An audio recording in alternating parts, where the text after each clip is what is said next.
Hello there, hope your day is going well. Today we're going to be talking about understanding demand in microeconomics. First key pillar in understanding demand is its definition. Demand is generally referred to as a consumer's willingness to buy something, and it is related to the price that a consumer is going to have to pay. So when we look at a price of something, when the price is very high, there's going to be a relatively low quantity. Conversely, when there's a lot of quantity, the price is going to be lower. Now, there are 6 factors that influence demand. One being the price of the good, pretty self-explanatory, just as we talked about previously. 2 is going to be the income of consumers. Now, thinking logically, the more income you have, the more you're willing to buy. The third one's going to be prices of related goods, so substitutes and complements.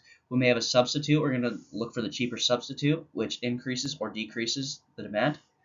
Fourth one is going to be consumer preferences and tastes, so trends, advertising, and cultural shifts. Right now, we can look at the iPhone 17. That's a cultural shift, so that's going to influence demand a lot.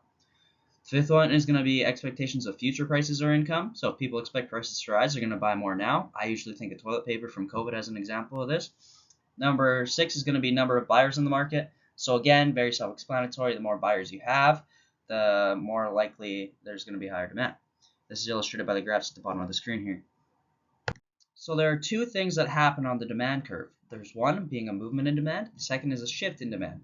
So when we talk about a shift in demand, it's one of the other factors changes that altering price at all levels. So this is a non-price factor, just like we talked about previously. This is what causes a shift in demand. Conversely, a movement in demand is going to be when the price of the good itself changes. So let's say the price goes up by $2. The quantity demanded is going to be less. So that's what a movement in demand is going to look like, whereas a shift in demand is going to be an income related thing, preference, etc. So now let's talk about real-world example of the previous applications. So movement along the demand curve is going to be, for example, a movie ticket drops from $15 to $10. More people decide to go to the movies since tickets are cheaper. This is a movement along the demand curve because only the price has changed.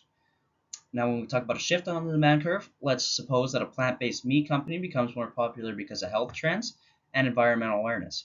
At every price level, more people are willing to buy it. So this is that consumer trend we were talking about. This is a rightward shift of the demand curve caused by a change in consumer tastes and preferences, not price. So remember, changes in the price of a good cause movements along the curve, but changes in factors like income, preferences, or substitute cause the entire curve to shift. Understanding this distinction is crucial in economics and in making sense of real-world markets. I hope you have a great rest of your day, and thank you for listening.